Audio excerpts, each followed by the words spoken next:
Hi, I'm Nikki. And I'm Megan. Welcome to the Grimdark Diaries. We're your geek gal pals obsessed with true crime and all things dark and disturbing.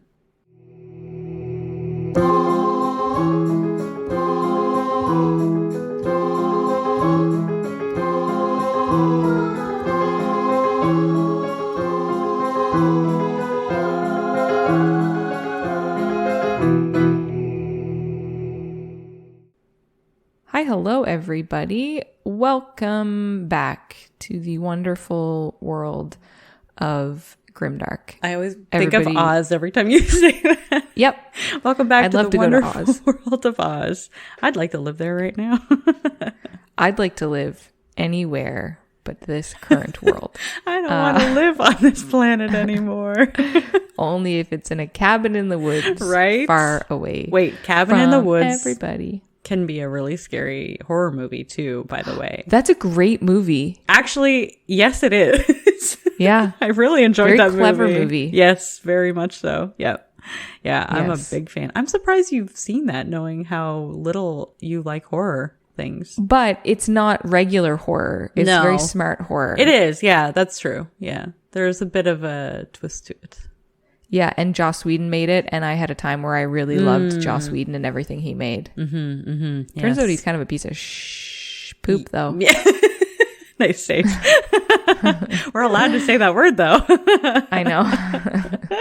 Yeah, you're right, though. He's definitely not a great human being right now. Or has been. Yeah. Good news. I love good news. Well, Megan knows this. I learned a new song on my ukulele, everybody. Yes. So that's great news. It is great news. I'm very excited to hear it. I haven't heard it yet, though. I know, right? I want you to play it for me. Play it for us. Well, right now I have a fire pit, so we'll have people over. Yeah, that's right. Yeah, but everybody has to sing at the speed of me playing, which is slower than the regular song, because I just... It's my first instrument, okay, and I'm self-taught, so my chord changes are not flawless. No, I'm doing my best. There's nothing wrong with that. I definitely will sing at the speed that you play. Yeah. If I know the song. Yeah. And I requested for people to send me names to name my ukulele, and I did have a couple people message me. Did you? Really? Yes, okay. I did. And I think I have my favorite name. Okay. I'm still open to contenders, but this one so far is definitely winning. And it was from our dear friend Todd from the Middle Age and Creeped Out podcast. Oh, yay. We love and Todd. I'm assuming it was Todd because it was from their Instagram. We love all of them at the Middle Age and Creeped Out podcast. Yes. And he suggested I name her Layla. Oh, and that's I a like good name. Yeah, Layla the ukulele. Absolutely. I like it. It's a lot of... I like alliteration, and that's a lot of the same Layla, Laylee. True. You know what I mean? It's also very hippie-ish, which is the direction that you're going in. Yeah. I mean that in a complimentary way. Yeah. Yeah. I love that. Yeah, Very nice. So far that's the winning name. Okay. So that might be her name. Cool. When will you decide? Are we setting a date now? No. Okay. Just when I feel it in my heart. That's how I'm living my life from now on. Is this how you're going to name your children in the future? Yeah. We're just going to feel it out for a little while, see if it works, and then change it if you... Yeah. Okay. Why not? Just checking. You never know. Yeah. What about your week, Megan? I just said something wonderful and happy. Let's you now share something. Megan and I spent an hour talking about how depressing the world is. Literally. So I'm really trying to flip it around now. We're going to talk about all the good things that we can control in our lives. Yeah, right before we recorded, we got ourselves real low talking about how the world is literally on fire. Yeah, I'm very close to tears right now. You can't see it, but yeah, it's very heavy. So we're kind of trying to turn it around a little bit. Well, I was talking to you earlier about my job. So obviously, I'm not going to tell you where I work, but I felt very excited today because I was a part of a initiatives meeting that we had at work where we're deciding where the direction of our company is going. And I was on the call. I didn't really register this until I started talking to Nikki about it, but I was on the call with the COO of the company and two directors. And I was a part of that top tier executive decision making, which was very exciting for me. So I kind of felt really good about where I am at my job right now. And if that's all I got then that's okay. Hey, that's great. You're with the decision makers. Now you can make decisions. Right. You can give everybody Friday off. Absolutely. You can have chocolate and peanut butter in the break room at all hours of the day.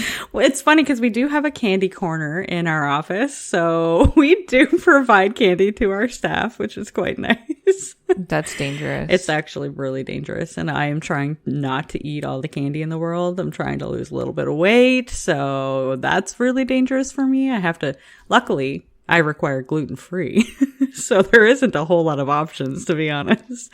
Welcome to my world. You my just can't corner's eat any of the good food. Yeah, my corner's like very small compared to the other side, which I'm okay with. It's a little, sad sometimes, but I'm grateful for it because it makes me not want to eat any of the crap that's over there. So there you go. Yeah. I had a real baking disaster this weekend, which doesn't happen to me very often. No, you're a good baker. No. I love baking and I'm good at baking I spend a lot of time perfecting my baking. Mm-hmm. And I tried a new recipe that was not my recipe. Uh-oh.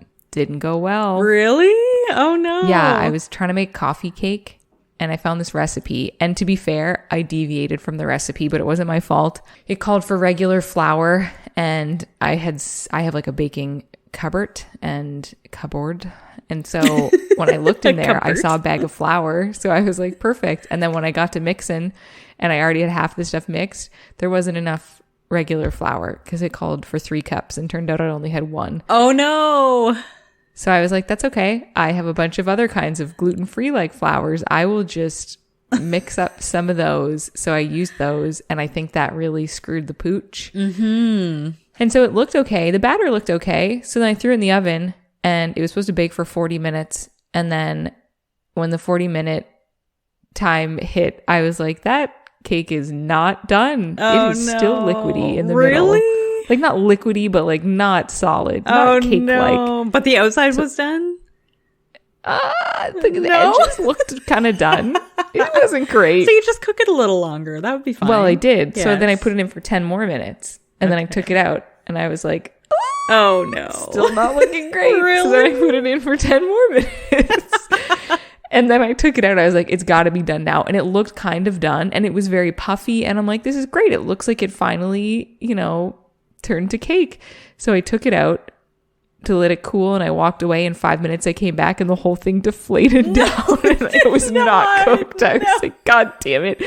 So then I upped the temperature and I put it back in the oven for like 15 more minutes. And then I was telling my husband I was really cranky because I was like, I wasted so many ingredients. Oh, no. And it was a huge cake. It was in like a 9x13 pan. Oh, no. And all my ingredients are very expensive because I cannot eat cane sugar. Yeah. So there was a bunch of stuff in there. And I was like, God damn it. Like, sucks. I used the last of my flour.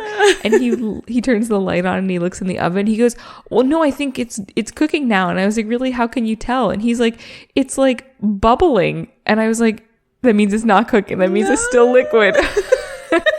He's like, oh, that's not good. I was like, no, cake bubbling is not good. No, it's not. Oh, no, you don't want your cake to bubble, folks. No. And then at one point, he's like, okay, no, it's better now. And I'm like, it's not bubbling? He's like, no, I think it's done. It's like breathing up and down. I'm like, no, that's not good. Oh, husband is trying so hard, but yeah, it wasn't great. No. And then I took it out and all the edges cooked and the center didn't. So I scraped off all those edges and I ate those. And you're still with us today. So no salmonella or anything. Well, I mean, I can't eat eggs. So oh, yeah, that's right. There's no eggs. There's no butter. Okay. There's nothing in there. Okay. So it's safe to eat then. Yeah, that's the one thing about not using that stuff. I guess. You just eat that batter and it's that's fine. Absolutely true. Yeah.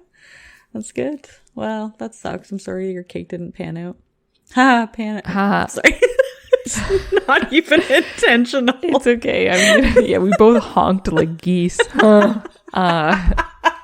Yeah, we did. I'm going to try again. I'm going to purchase the correct flour. And I'm usually very good at baking cakes. I baked my own wedding cake. Like, I'm pretty damn good at baking cakes. Yeah, that's pretty good. I didn't know you made your own cake for your wedding. Yeah, because if I want a cake, somebody else to bake me a cake, it's going to cost me hundreds of dollars. True. Because I have very specific food issues. Yeah.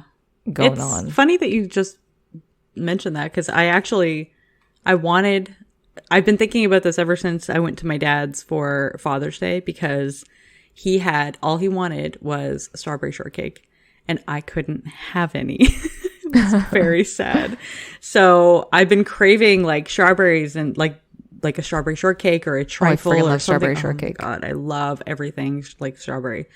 So I went out yesterday and I bought gluten-free vanilla cake, and I bought strawberries and vanilla pudding and whipped cream so that I can put it all on my cake. There you go. I'm going to have my own little strawberry shortcake trifle. I don't like biscuits, so I didn't want to even try to make gluten-free biscuits, because I know I didn't even like biscuits when I ate gluten. So I decided, I used to get the angel food cakes that the store sells, like the little circular ones that they sell. Those little sponges? Yeah, the sponge cakes or whatever. See, I'm not down to clown with those. I would like a nice scone for my strawberry shortcake. Scone, really? Interesting. I've never had it with a scone before.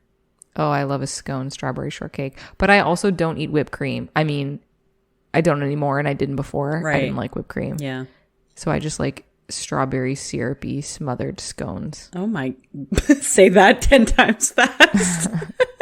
You know what? When I was in university, I was such a friggin' picky eater. I was an awful eater. I very much changed my ways, but when I was younger, pickiest eater. Yeah. And when I lived in residence, I would go to the cafeteria and I would get very few things. Like I would just alternate between like 3 things for an entire year. And one of them was they had these giant Belgian waffles, and then they had a toppings bar, and there was like strawberries and blueberries, but it wasn't like real. Like it was like blueberry pie filling, which is just sugar. It's just sugary garbage. Yeah. And I would load it with the strawberry pie filling like stuff, and I'd load it with syrup, and they were the big, huge, thick waffles. Oh no. And I would eat that probably 10 times a week. As knowing you now, it's so funny knowing your allergy to sugar, like to just anything related to that, and you were able to eat it back then. I can't even imagine you eating that. Tell you now. what, it didn't feel great most I of bet my you life. didn't. Or maybe that's where it developed. Who knows? Yeah. Very possible. Well, this has been us grimdark going back to talking about food, which seems to be our go-to. It's everybody's favorite. Yeah, that's right. So we're going to actually segue directly into our story today, which is... I thought you were going to say into food. Well, kind of. We're not going to eat. We're not eating. This became a mukbang. We're going to chat about my category from last time, which was fast food kills. Oh, you know what? I could not for the life of me remember what your category was. Yeah. I literally mentioned right after you told me a story, and I said, wow, that's almost exactly how the story goes today. You did, and I still didn't pick up on it. My brain's a little soft this week. You know what? I feel you on that one. It's spongy like that angel food cake. Absolutely. And there's strawberry coming out of my ears. Is there? I can't see because you got your headphones on. I hope not. So. Maybe with how the world's been going. Fair enough. Yeah, I'm kind of feeling that one too. So we're going to get into nothing makes you more calm and feel good about your life than a good true crime story. I don't know. Weirdly, it is calming to me. It is a little calming. I don't know why. I don't know why we're like this, but anyway. We don't dig into that very much. The good news is anyone that's listening is probably the same way. So fair enough. Yeah, exactly. So there's no judgment here. Sit back, grab your coffee or your drink, your beverage, and relax for a moment while we chat about some fast food killers. Oh, and you're drinking it out of the Grimdark cup mug, aren't you? Today I'm not. Normally I am. Oh. But that just got washed, so Did it's it? dry. Oh, okay.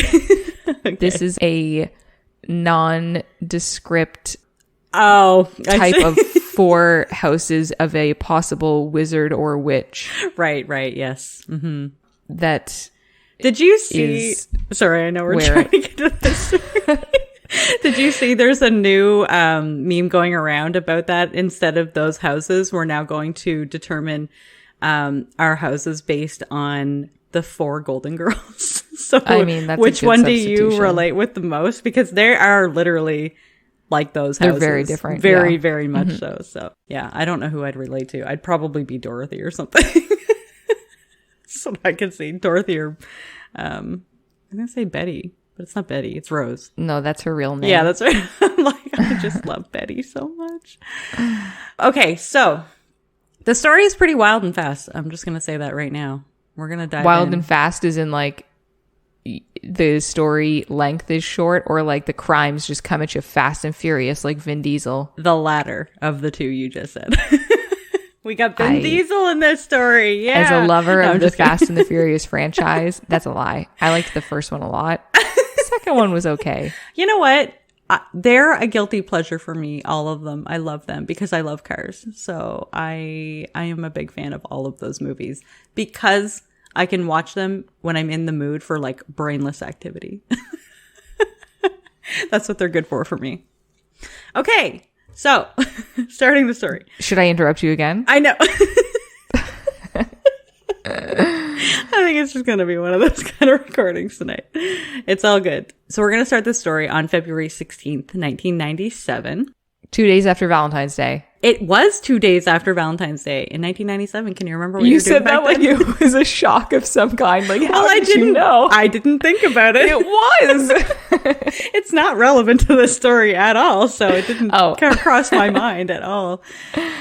So everybody was out buying discount chocolate. Yeah, pretty much. Yeah, sure. I'm sure that they were. That's not relevant to the story. I'm just setting the mood for everybody. How many times I'm going to have to say that? So this is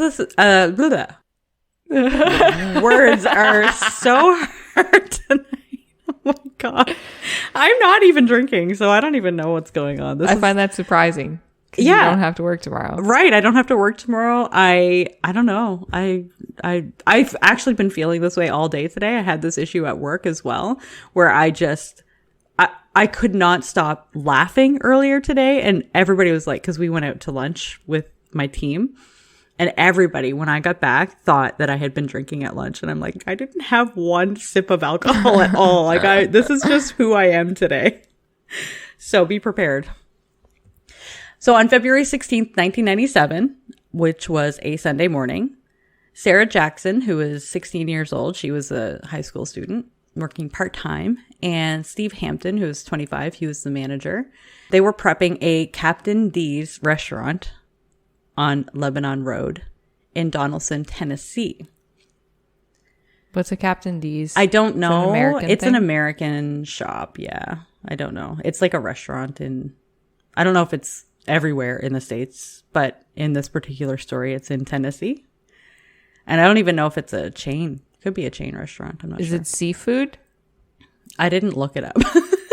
I have no idea what kind of food they serve.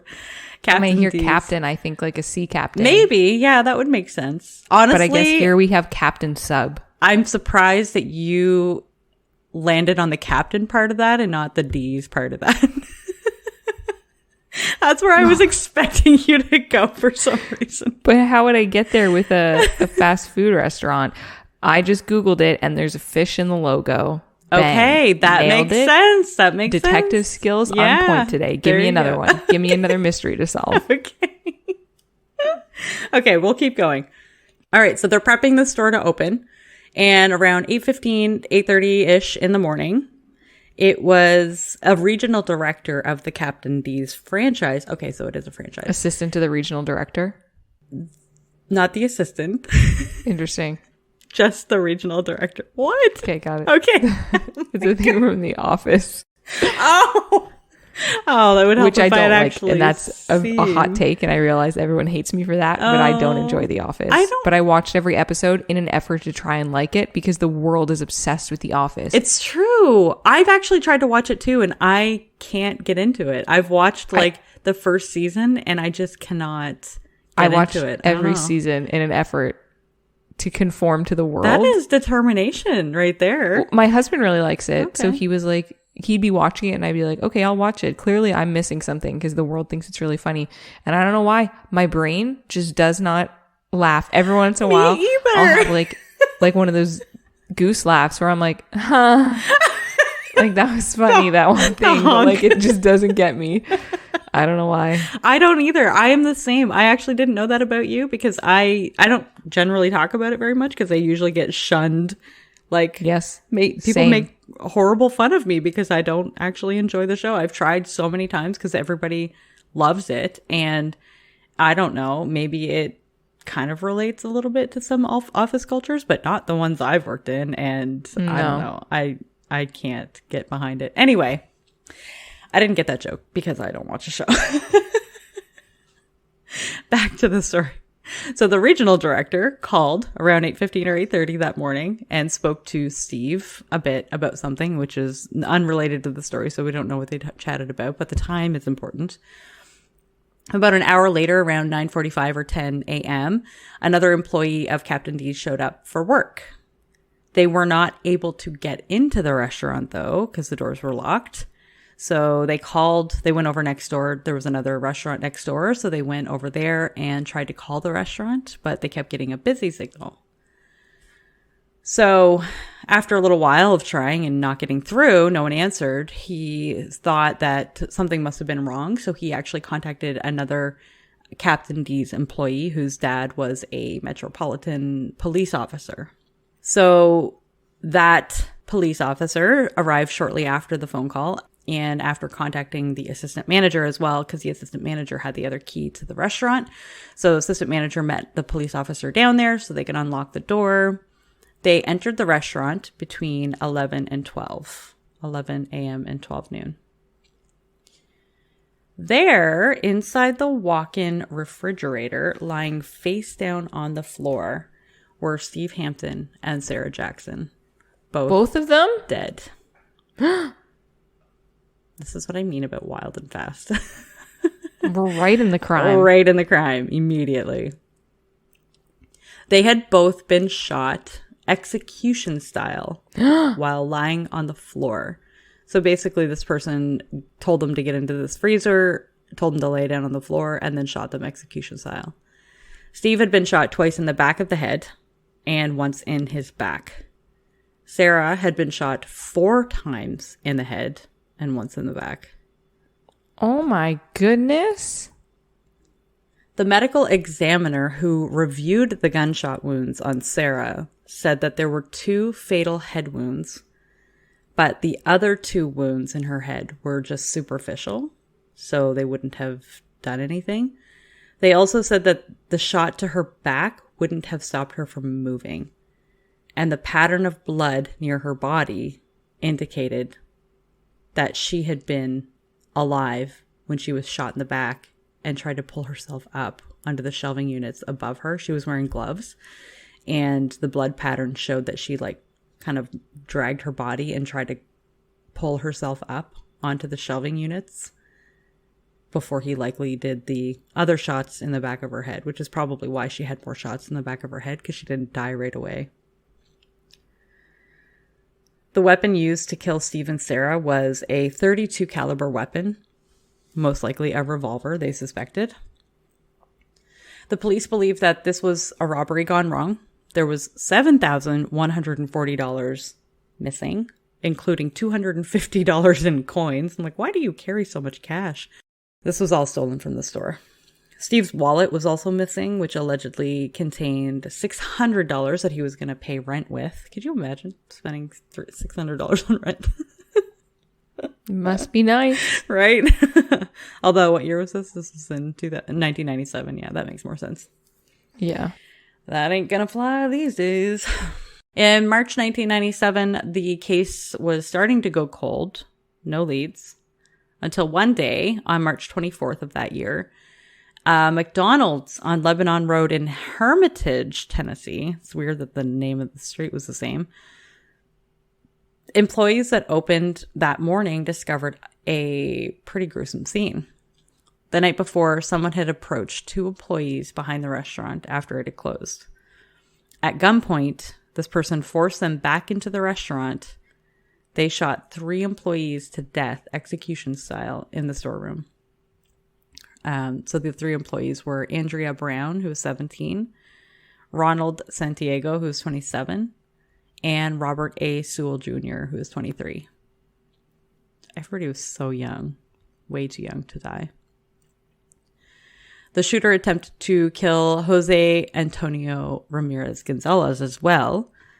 in the same execution style shooting, but their weapon failed. So instead, this person took out a knife and started stabbing Antonio, and they stabbed him 17 times. Oh my goodness. And just left him for dead. At this restaurant, the shooter then stole $3,000 from the cash registers, and then they left the scene. That's not a lot of money for a lot of murder. It's not. You're right. Absolutely. Which leads me to believe that this person really liked killing people. I feel like they got a thrill out of it, maybe. I don't know. Seems like... I don't know. It seems like a lot of money to be storing in a restaurant, though. It's kind of interesting. Yeah, because usually at the end of the night, you would take your till and deposit it or do whatever with it. Exactly. So then in the morning, you would not have that much money. But I don't know. I don't know what their float would be in a fast food restaurant. Fair. Yeah, that's fair. Depends on how busy it is and all that stuff. And when they had an opportunity to go to the bank, I don't know. And I guess this was the mid-90s, so like now, I'm assuming there'd be way stricter, better policies in place for that kind of stuff. Yeah, definitely. So the next morning after the scene had been discovered, Antonio luckily had survived the attack. He ended up playing dead so that the shooter wouldn't continue to, I guess in this case, stab him because his weapon wouldn't work. So he survived the attack. Then he was taken to the hospital and treated. And miraculously, he survived his injuries. Another murder scene, though, and another cold case because they couldn't find the person who did this. One more month later, on April 23rd, 1997, at a Baskin-Robbins on Wilma Rudolph Boulevard in Clarksville, Tennessee, two young employees, Angela Holmes, who was 21, and Michelle Mace, who was 16, were just working a regular evening shift at the Baskin-Robbins when the store closed at 10 p.m. But around 10:10, Michelle's brother arrived to pick her up, and he found the store to be unlocked, all the lights on, but nobody seemed to be there. So he made a note that Angela's car was still in the parking lot, so he knew that they should still be there. There's no reason why they should have left, especially when he was there to pick her up after her shift ended. So when he couldn't find them in the store, he searched everywhere. He tried to find them. He called 911. Police arrived shortly after and searched the store. They discovered that the cash register drawer was empty, minus just a few spare coins, and that a safe in the office had its top removed. So guessing that money was stolen from there as well. How do you just take a top off a safe? I don't know. I was wondering that too. When I was reading it, I was like, I don't really understand that unless it's like a top open safe. Like if it opens from the top. Well, that's still impressive. They would have had to bring a lot of tools. I guess if one of the girls knew the thing, right, and then okay, I'm there. Okay. There. Caught up. Okay. That's what I was thinking as well. But yeah, it's lagging like a 1990s desktop. Listen, that is literally my brain right now too. Angela and Michelle's purses were found at the store, although all of their money was still inside, so we weren't really sure what happened there. The officers also noted that there was a mop and bucket in the customer area, as if the mopping hadn't been finished, and the freezer was left open as well. So clearly they left in the middle of cleaning up at the end of their shift. So they weren't there? They weren't there. So the next morning, the police received a call. Someone had discovered the bodies of Angela and Michelle at the Dunbar Cave State Natural Area in Montgomery County, Tennessee. This was about 2.5 to 3.5 miles from the Baskin-Robbins area. Both Angela and Michelle had been stabbed in their necks, as well as stab wounds, cuts, and abrasions to other parts of their bodies as well. And both of them were determined to have bled to death. This is gruesome, so skip forward like 10 seconds if you don't want to hear this part. The medical examiner said that Angela has died as a result of a stab wound to her neck that went, quote unquote, all the way to her backbone. The wound, which was consistent with a knife blade of 8 or 9 inches, transected the carotid artery and jugular vein. He also said that Michelle had suffered 14 stab wounds including a fatal stab wound in her neck. Further to this, he also said that a compound incision penetrated Michelle's backbone consisted of 3 changes in direction and was consistent with a sawing motion. What? Basically, he stuck it in there and tried to saw the back of her spine. I mean, I got it. I know. But it just doesn't. Do you want me why? to keep explaining? I don't know. Yeah, I know. I don't know. This is what I mean. Like, this is why I think that he got like kicks out of it, because this is sick. Both victims, the medical examiner said that both victims would have taken 5 to 15 minutes to bleed to death and would have been conscious 80% of that time. Oh, my heart. I know. That is horrific. Literally. Especially because they would both witness each other. Right. Bleeding out. Having that. Okay, so wait. Now I'm putting my detective hat on. Okay, so it's these 2 girls. He clearly didn't have a gun because he would have just shot them, because clearly he has no qualms about shooting people if this is the same person. Mm-hmm. So he only had a knife. So if this was only one person, why couldn't one of the girls get away, or why couldn't they overpower him? So I feel like this was more than one person is where I'm going to go with this. Okay. All right. Well, we will see if Nikki is correct. 2 months later, and 2 months. 2 months. 4 after the first murders. 2 months after these murders. In June 1990. I just like skipped a Did you beat skip in my like a Walkman? Is that what just happened? A glitch in the Matrix or something. I don't know what just happened. Oh my God. Speaking of that, I mentioned this to you actually. The glitch in the Matrix thing. There was a TikTok I saw the other day of a girl who was like, you want to know how I know that we're in a simulation? And she said, think about it. When you are in a car, there's 2 people side by side, and you're literally by the white line and the yellow line. But when you're on a bus, you literally have 2 people, a full aisle, and 2 people, and you're still in between the lines of the yellow and white line. She's like, tell me you're not in a simulation, that a bus is bigger in the inside. I was You don't gotta tell me. I already think mostly that we're in a simulation, so I'm already there. I know. It blew my mind. Like, literally, my mind was blown. Something about the tires and being over the tires. People were trying to like justify it. And I was like, I don't know, man. That is very compelling. It hurts the brain. It does hurt the brain. I'm like, you're absolutely correct. 4 people basically in a row and an aisle in between to fit a fifth person. But think about trying to fit 5 people in the back of a car and having the same amount of distance on either side between the white line and the yellow line. I'm like, oh my gosh, I can't. My brain, no. I swear I saw a friggin' glitch in the Matrix. You know how in the Matrix movies, deja vu is like a bad sign? Yes. So this is like probably a month ago now. We were out hiking at Long Lake Provincial Park. Right. And we were walking, and a lot of the trails look very similar. And we were walking, and this dog, I don't know dogs very well, whatever this specific breed of dog is, it just came out of nowhere like a little bat out of hell from like the bushes, and just like in this very specific run pattern, like just booted it out and ran in front of us. And I was like, oh my goodness. And it was like off leash. It was just this puppy, and he was clearly on a mission somewhere. And we were all like, oh my goodness, a puppy. Yeah. And then we walk like not that much farther, and then the same breed dog busts out again. But it was a different dog. No way. Yes. Oh my God. And I was like, did we just have a glitch in the Matrix? Like, did everybody see that? That was the same dog. And did it run like the same way? Like, yes. Exactly the same.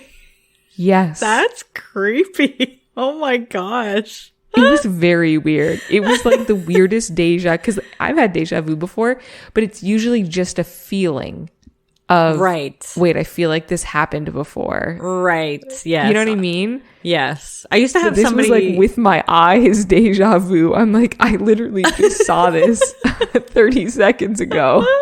Yeah, that is pretty wild for sure. Yeah. A lot of people say that deja vu is just your, like, one of your eyes seeing something before and registering it before the other eye does or something like that. I'm like, I don't know. No. I don't know. I believe in way cooler stuff than that. Simulations. Yeah, exactly. We're living in a simulation. Well, anyway, back to our story of mayhem. Yeah, I have no idea what we were talking about. We were talking about 2 months or 4 months after the murders. Right. The police finally had a suspect in mind.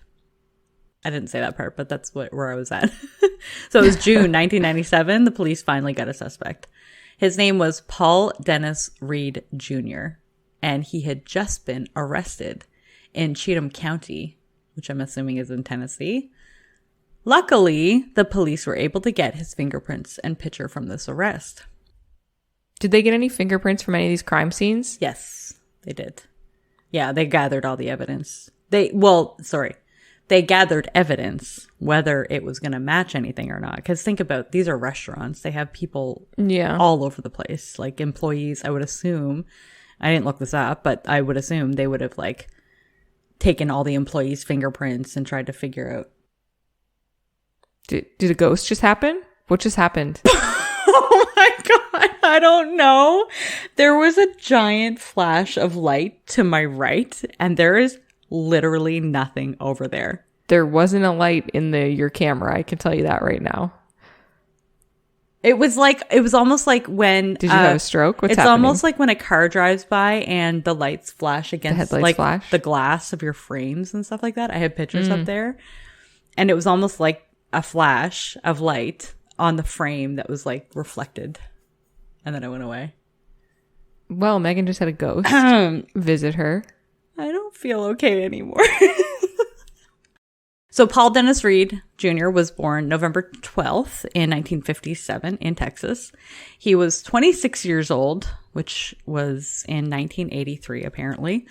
He had been arrested and convicted for aggravated armed robbery of a Houston steakhouse. He was, at that time, sentenced to 20 years in prison, but he only served 7. There's a disconnect there. Right? Justice system. Oh, don't even get me started.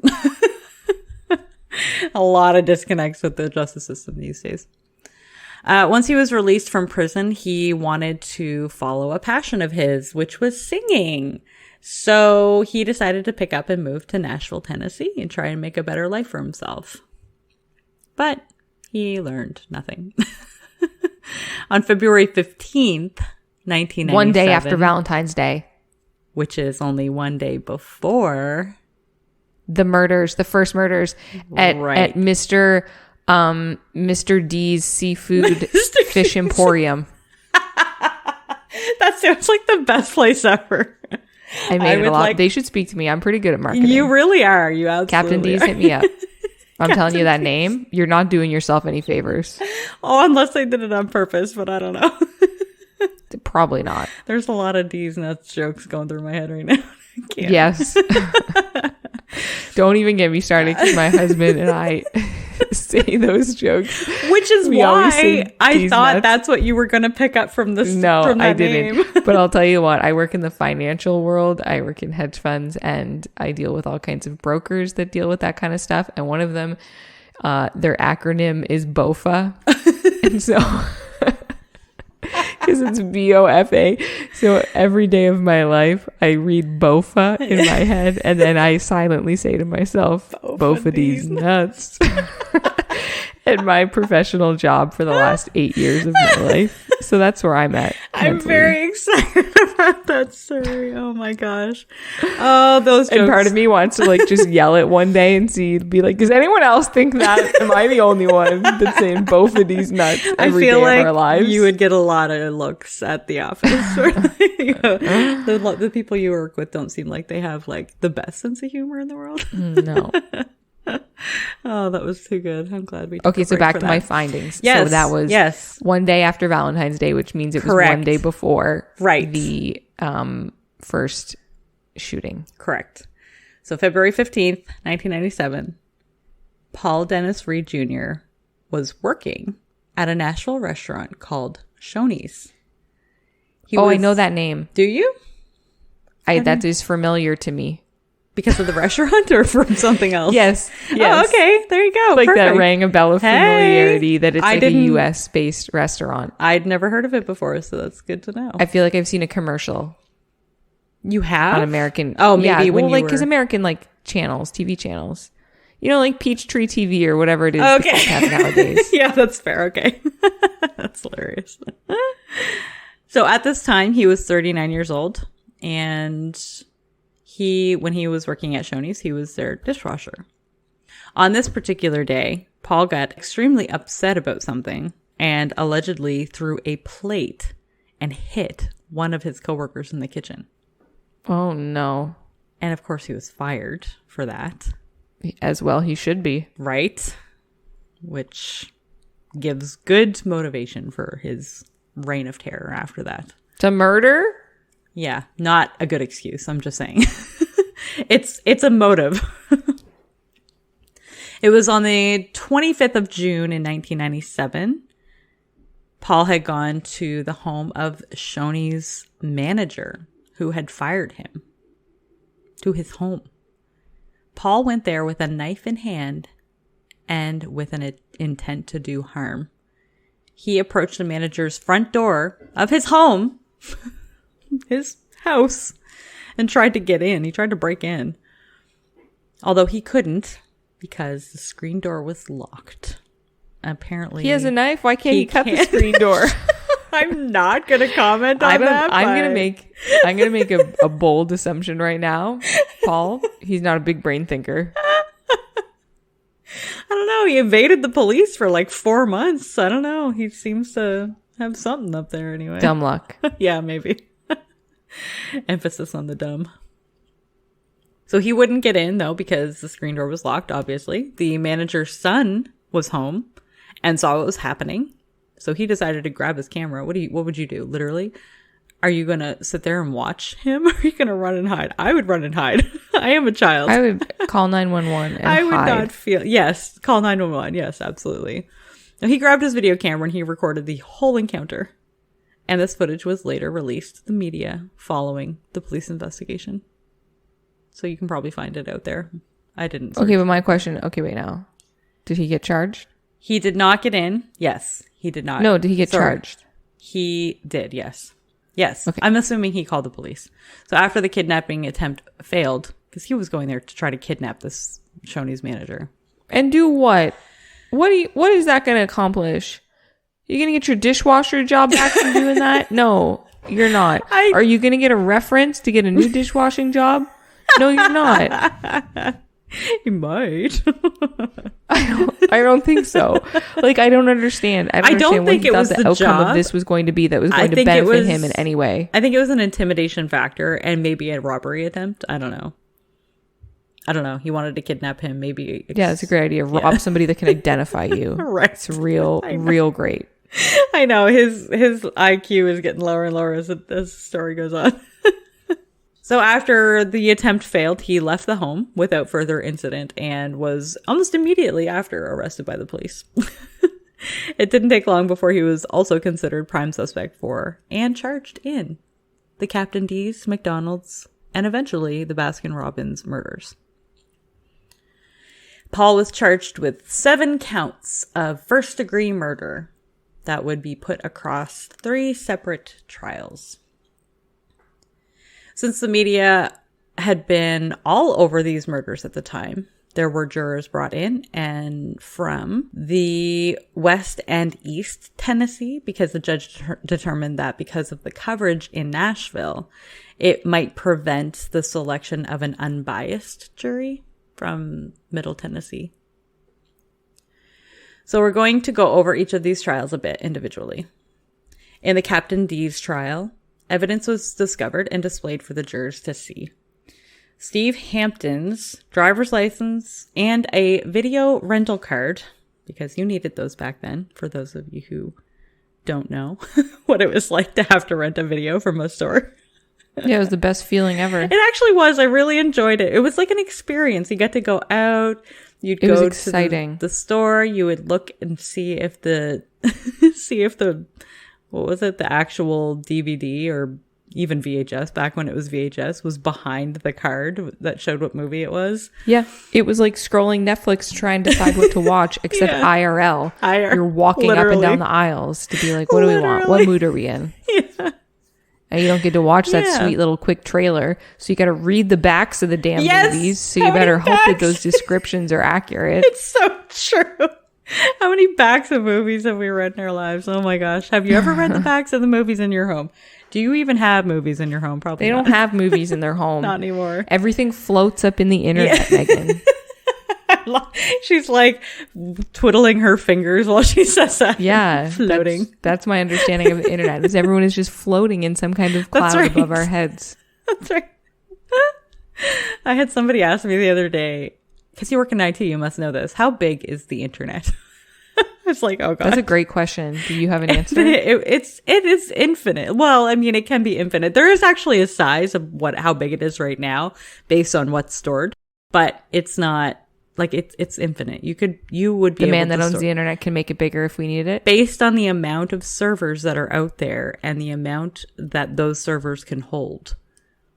That's how big the internet can be. Can't you just make a new server to hold more? Yes, exactly. That's why I say it's infinite. Like you can't, I mean, you probably can if you literally fill the entire planet with just servers that hold stuff. I guess it could end at that point. Someday we'll get there. Yeah, maybe. Who knows? No, because then they'll invent something else that holds the internet in a smaller way. Well, and then it'll be microchips that they jam up your pee hole, and then that's how we all get on the internet. Dear God, what? That escalated really quickly. This is where Nikki's at today, everybody. This is that that Let's Play that I like to watch, Game Grumps. They talked about one day in the future, when like we're far past the internet and VR, it's going to be liquid Game Grumps. And they're like, yeah, liquid Game Grumps jam it in your pee hole. Oh my gosh. My husband and I say that now. When we get in the future, you're just going to get information jammed in your pee hole. I mean, I've heard of embedding chips in like your arms or your whatever, but never like up your pee hole. That is a new one. Right in that piss slit. Oh my God. I don't know why, but that sounds so much worse. But then it'll get wet, and that seems bad for technology. Moving on. Anyway. So, back to the video rental card. The driver's license and video rental card were found along like a highway called Ellington Parkway, like a 4-lane highway that was in between like the two locations where he was and where he went. And Paul's fingerprints were on each of them. That's kind of a nail in a coffin. Yeah. Police also found several shoe prints inside Captain D's near the safe. They didn't find a match in Paul's residence when they searched his house for his shoes. Not for those particular shoe treads anyway, but the length of the shoe size was consistent with his shoes.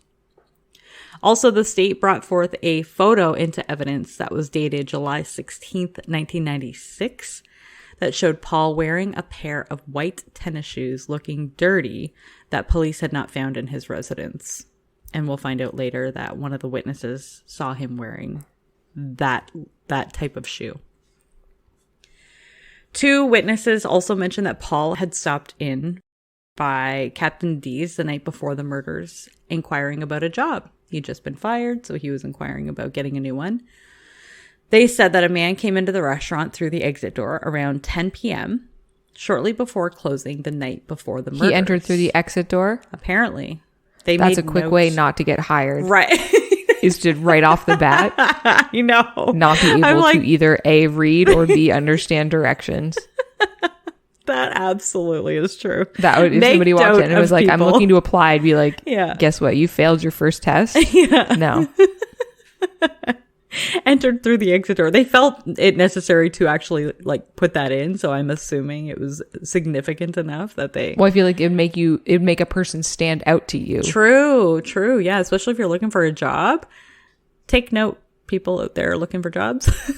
Yeah, and if the door says push, do not pull. No. Yes, you will look stupid if you do that. I know I've done that a million times. See, I always remember because I think my mother told me once that when you're exiting, it always pushes out because if there's a fire, you have to be able to push the doors if everyone were have to get out in a hurry. Oh, that's so it's always when you're exiting somewhere, think about running away from a fire. So then when you're entering, you have to pull. Oh, that's actually a good little tidbit. I didn't know that. That makes sense. I don't know if that is the reason, No, but I'm pretty sure it was my mother that told me that. Yeah. Which makes sense if there was a fire or an emergency. For and think if the door had to go the other way. Right. Which, yeah.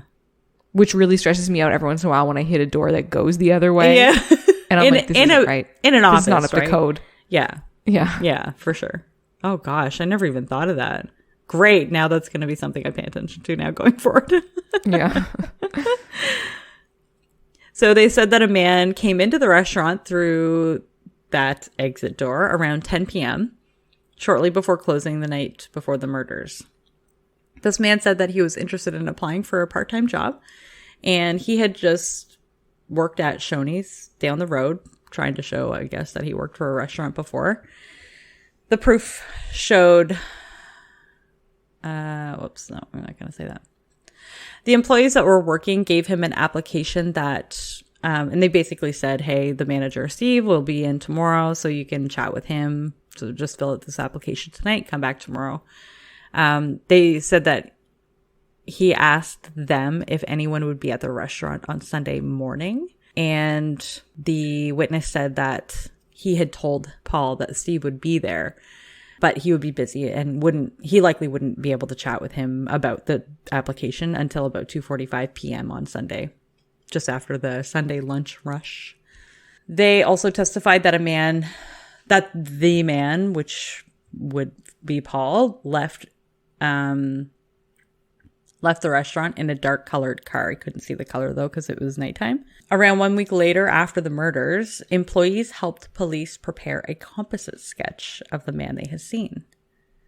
In June of that year, the police showed them a photographic lineup of 6 individuals. So it was just photos they laid down for them to choose who it could have been. Obviously, Paul's picture was in there. So one of the employees positively ID'd Paul as the man who had inquired about a job the night before the murders.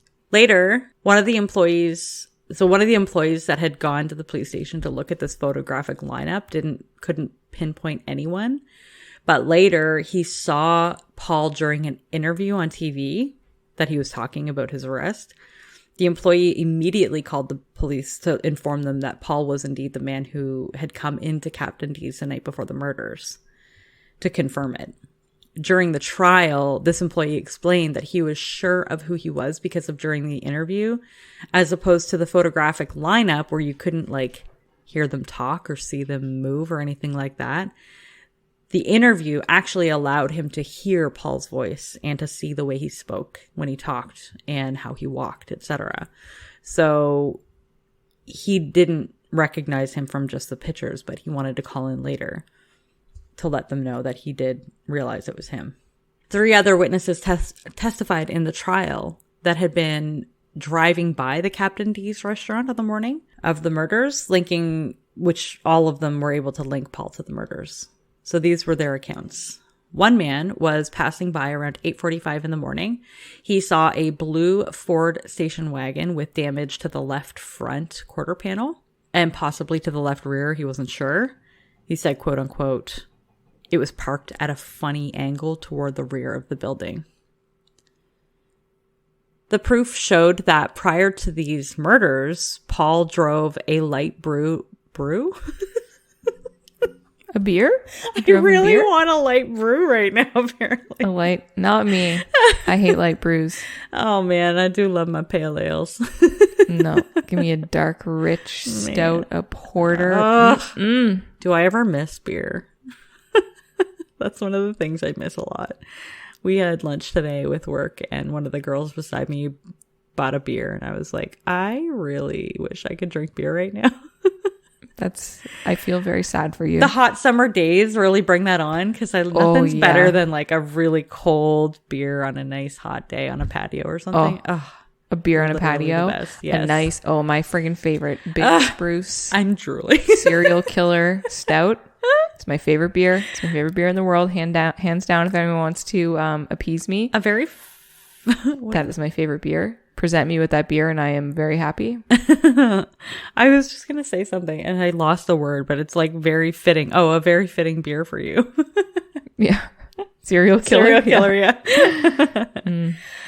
Okay, so it was a light blue 1988 Ford Escort station wagon, which had been involved in an auto accident in January of 1997. So because of the accident, the car was appraised by the insurance company on February 3rd, 1997, and it was found to have damage to the left front end. So the man testified that Paul's car in the insurance company's photograph was similar to the car he had seen at Captain D's parking lot the morning of the murders. The second witness was a woman, and she was on her way to church at 8:50 in the morning. And when she was driving by Captain D, she saw a man who she would later identify as Steve Hampton, the manager. He was standing inside the doorway of the restaurant talking to a man outside who was holding a piece of paper in his hand. She described the unidentified man as dark-haired and approximately 5 inches taller than Steve. And that was pretty consistent with the fact that Paul had dark hair and he was about 6'3", where Steve was only 5'8". So it did kind of match the descriptions. And the third witness said that he drove by around 9:30 in the morning and he noticed, quote unquote, a car that sort of looked out of place. This witness said that the car was small to medium sized and that it was facing, this is another thing you're going to gripe about. It was parked facing the opposite direction that the drive-thru was going. What? It's driving me crazy. Like, it's very noticeable when you have a car parked in the opposite direction that the drive-thru was going. Yes. And it was only like a car length away from the building. So he said at that moment he noticed a man walking quickly away from the restaurant towards the car. He testified that the man stopped near the passenger side of the vehicle when all of a sudden he looked up and almost appeared to make eye contact with him. He said the man, quote, elevated his face and it seemed like our eyes sort of caught one another. And when he saw that I was watching him, he dropped his head just completely down in a suspicious way, end quote. He then testified that the man got into the passenger side of the vehicle. He described the man as tall with a muscular build and large neck, dark eyebrows and dark eyes, a head full of hair which was slicked back. The man was wearing a white t-shirt, dark pants, and white, but not new, tennis shoes. Of course, this witness, when he heard about the murder, called the police immediately to report his findings. Sadly, no one contacted him back about it. So when he saw Paul's interview in June of that year, he called the police again and positively ID'd Paul as the man he had seen near the Captain D's on the morning of the murder. I have a question. Yes. He saw him get into the passenger seat. Mm-hmm. Then did the car pull away? He didn't say, because I think he was just driving by, so that's all he saw. Interesting. And I know. And I thought that interesting. I'm still going too. On my two-person theory based on the Baskin-Robbins issue. Okay. All right. We'll keep going. After all of this evidence was laid out, it should be no surprise that Paul was convicted on 2 counts of murder, first-degree murder, in this particular trial. So moving on to the McDonald's trial, Jose Antonio Ramirez Gonzalez, who we'll just call Antonio, he was the lone surviving victim of the McDonald's robbery. He identified Paul Dennis Reid Jr. as his attacker in court. This was an easier open and shut case. Paul was found guilty on 3 accounts of first-degree murder and 1 count of attempted murder. So that was good. Lastly, regarding the Baskin-Robbins murders, one witness that was put on the stand testified that she had been visiting with Angela and Michelle, so it was one of their friends, at Baskin-Robbins from 9:20 p.m. until 10 p.m. She testified that during their visit, a man that looked to be around his late 20s or early 30s entered the store and became, quote unquote, obnoxious and very loud about the prices before leaving. As the witness left the store around 10 p.m., she said that she saw a shiny red car entering the parking lot.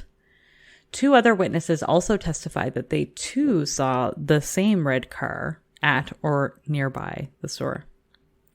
More people came forward and testified that they saw a red car as well near Dunbar Cave around 10:30 p.m. on the night of April 23rd, 1997, which was where their bodies had been found. They said they thought it was odd because the car was not in a parking space, so it stood out.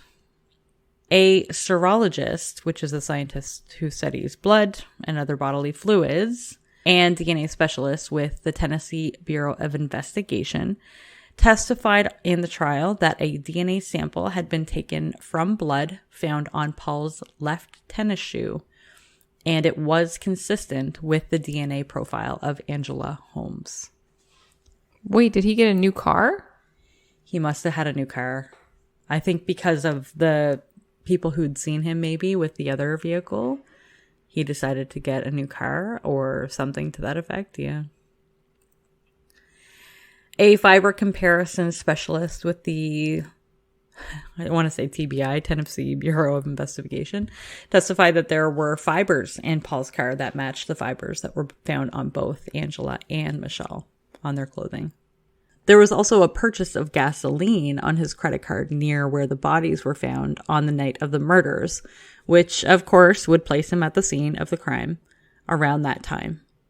And this was like 40 miles, I think it said, or 64 kilometers away from his home. So weird that that would have been where he was getting gas at that time. Again, it's pretty far. Not a brilliant move. Like, dumbass. So for this, he was found guilty on 2 counts of first-degree murder. Did he plead not guilty to all this? I'm assuming if this had to go to trial. Yes, exactly. Yeah. In total, Paul received 7 death sentences for his convictions. His execution was stayed many times over the years, although he did waive his right to an appeal, which I guess is good. His 7 death sentences are the most ever handed down to a single person in the state of Tennessee. Paul finally died on November 1st, 2013. He died at the Nashville General Hospital, and the cause of his death was complications due to pneumonia, heart failure, and upper respiratory issues. What? I know, and he was only 55 years old. How annoying is that? I'm sorry. Okay, wait now. No, we got to go back to my theory. We got to go back to my detective business. There was not one lick of evidence that there were 2 people involved. I don't understand how he got both of the girls. That, and why would he get into the passenger side seat of that vehicle?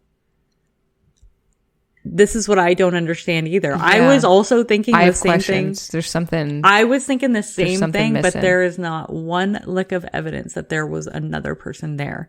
That doesn't mean that there wasn't another person there. It just means that another person wasn't caught. So I don't know. There's something missing. And especially for him to be able to get both of those girls out of the Baskin Robbins, outside into the outside world, into his car, drive them to whatever that place is. Well, he might have... Oh, no, because I guess Angela's car was still there. And if Michelle was getting picked up, then there would only be the one car there. Unless they made one of them drive his car. He could have still had the gun. Maybe, but it's still 2 against 1 and no gun. He could have had the gun, though. He had a gun. Whether it worked or not, that's a different story. He might have still had the gun on him and pointed it at them. They wouldn't know the difference, right? So maybe I would do what somebody says if they had a gun pointed at me. Geez, that would be scary. I can't even imagine. Use my Taekwondo skills feel like to get the gun. I would, depending on what part of the scenario, I would try to escape. Like if I was in the Baskin Robbins and he had a gun and he was like, you two, outside. Fair enough. And in my car. When I got into the outside world, I would wait for my break and I would take off screaming. Yes. In a zigzag pattern. You got to run in zigzag. Absolutely in a zigzag pattern. Around stuff, over stuff. I will suddenly learn how to parkour. Yep. I will be up a wall and down a gate and through a window. Yeah. True story. You should never, ever, ever let anyone take you to a second location. Ever. No. That is one of the... I know it's easier said than done when you're not in that situation to be like, this is what I would do. But in my head, that's what I would do. And I listen to a lot of true crime, so I think about these things. Yeah. Nobody kidnapped me. I am wildin'. I also have GPS on me at all times. Shared location. Yeah, that's true. You do, yeah. I do. Many people can see it. Yeah, exactly.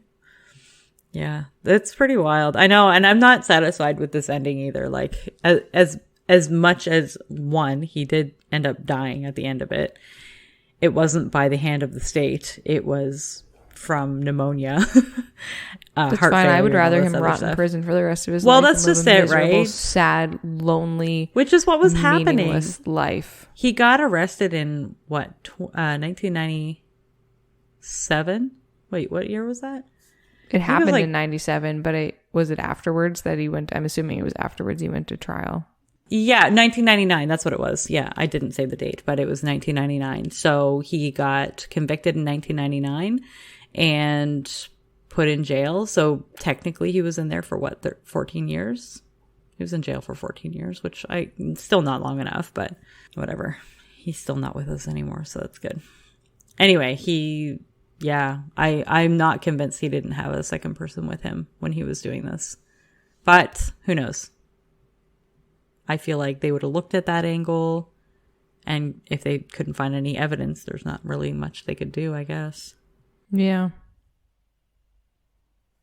Anyway, that's a story of... Wow, you hit like a lot of fast food places. Yeah, I did. You fulfilled your category and then some. That's right, exactly. All this talk about food and beer now, I just want to go to a pub. I guess it's your turn to roll. Yeah, oops. That wasn't a roll, I promise. That was a false start. I didn't hear anything anyway.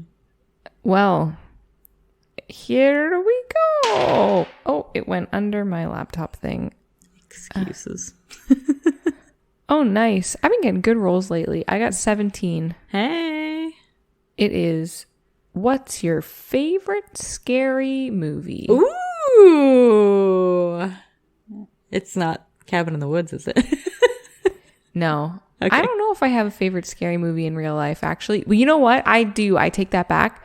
I would say the Scream movies. Ooh, those are good movies. Yeah. I watched those on repeat. I had Did you really? When I was younger, I loved horror movies. Wow. Loved them. I would watch scary movies. I'd watch Scream a million times. I Know What You Did Last Summer was a favorite. Yeah. I would watch The Ring all the time. This is literally like the 90s era horror movies were like top tier in my opinion. I loved those. I had a friend in high school and I would sleep over at her house all the time and we would go to the video store and we would always rent 3 movies and we'd watch all 3 in one night and we would always rent scary movies. And so we'd be in like a mood and we'd be like, let's watch classic scary movies. And we'd get like The Exorcist and like stuff like that and watch that. Or we'd be like, let's get current age horror movies. So we watched so many horror movies and I was very into them. And then I don't know what switch flipped in my head where I all of a sudden could not watch scary movies. And then I remember maybe when you started living on your own. No, it wasn't. I don't know what it was. But I remember in my 20s at some point, I think I was probably early 20s, and I must have been home from university for the summer or something, because I'm pretty positive I was university age. Mm-hmm. And my dear friend at the time, Mitch, we were going to the movies, and we went to go see, I think our original plan was to see something that was not scary. And then when we showed up, I feel like what we wanted to see was sold out. So we were like, let's go see this other movie instead. And it was, gosh, what's it called? It's the scary movie where the couple is in the house and it's like a little remote house and they were there because they were going to a wedding and they got in like a fight and then people break in. and they're kind of like in the, like you see them in the background a lot. It's like regular people, and they kind of hunt them in this house. I don't know what you're talking about. It'll come to me afterwards. Okay. And I'll send it to you and be like, did you see this movie? Yeah, because it doesn't sound familiar, but it scared the living. I was like ready to just collapse in this movie theater. I don't know. That is like some kind of weird turning point that it scared me so much. And it's very realistic. That's the thing. It's not like some wild scenario like The Purge where you're like, okay, or like the Saw movies where it's like, okay. Exactly. That's not going to happen to me. Right? It was just they were staying at like some kind of Airbnb like place, and these people break in and kind of hunt them down and torture them and kill them in this house. Oh my gosh. No, see, that's my worst nightmare is like a break-in. Like, yes, and that's all it was. And it just made it so scary. Any type of horror movie I've ever seen, or any kind of scary story I've ever listened to, any kind of true crime, anything like that, the only thing that genuinely scares me is a story about break-ins, somebody breaking into your home. Mm-hmm. It terrifies me. So that movie, I don't know if I would have watched it or not, but those types of movies, when I think of it, I'll send it to you. So realistic. I mean, I'll probably still watch it anyway because I still love them. But oh my god, it's probably one that I would watch in the middle of the day, like if I was homesick or if I had the day off or something like that. I'd watch it in the middle of the day because I still love it. But yeah, and then I remember I had a boyfriend at the time, and he liked scary movies, and he tried to make me watch The Hills Have Eyes. Oh, I never saw that. That was like the one I tried to watch after that one, and I was like, nope, now I don't like scary movies anymore. No. I was like, we need to turn this off immediately. Oh, no. So anyway, that's my journey. Yeah. I was going to say, because I didn't ever know that side of you, ever. Like, you've always just been afraid of horror movies. I like horror movies now, but they have to be, like, intelligent. Yeah. Kind of, you know what I mean? Like The Cabin in the Woods, I like. Yeah. I liked the, what's that show on Netflix? The Haunting on Hill House. Yes. I like that series. I'm very scared when I watch it, but yeah, it's very well done and I enjoy it. Yeah, agreed. I like, what's that? What did I watch recently? I don't know. I guess that's not horror. That old movie by Mr. Shyamalan. M. Night Shyamalan. M. Night Shyamalan, yeah. That's something like that. I don't know what movie that is. It's called Old. Oh, it's called Old. Sorry. Yes. You're like that old movie. I just assumed it was like an older movie. It's new. It just came out. Oh, okay. No, I haven't seen that one. It's good. I guess that's more of like a thriller-y. Okay.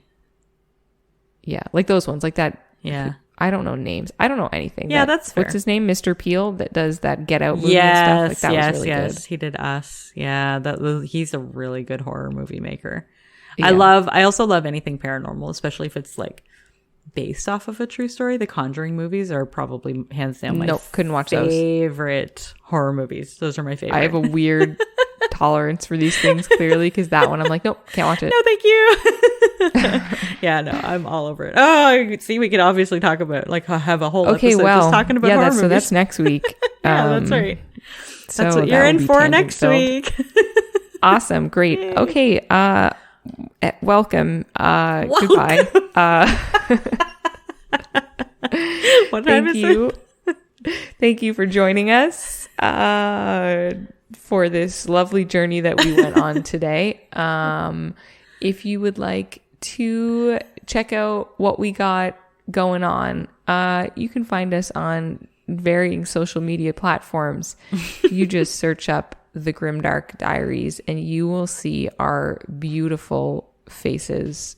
And by faces, I mean our beautiful profile picture of our logo, which is wonderful. It is. You could contact us if you would like, and tell us your favorite fast food seafood restaurant, or your favorite scary movie, or your glitch in the Matrix story. I want to hear everybody's. Please tell me your glitch in the Matrix. Yes. Matrix? Yeah, nope. That thing. And your deja vu stories, and send us all those, and we'll read it, and then I'll get scared, and then I'll make Megan read it to me. Yeah, okay. but she has to do it in a silly voice, and then I don't get scared because that's what I make my husband do if I need to read something that's a little bit scary. Oh my gosh. Yeah, I totally will too. I'll sing it to you. Yeah. In a happy song. Yep. Okay. So if you'd like to do any of those varying things, please contact us at thegrimdarkdiaries@gmail.com. And if you are on Apple Podcasts, it's really appreciated if you like our podcast and you give us 5 stars and a very nice comment about how much you love the sweet dulcet sounds of our voices as we ramble on and on, and you just sit there being like, God, could they please just wrap this up? It's been almost an hour and 20 minutes and she's still going. You just leave a comment and you're like, wow, that was great, thank you.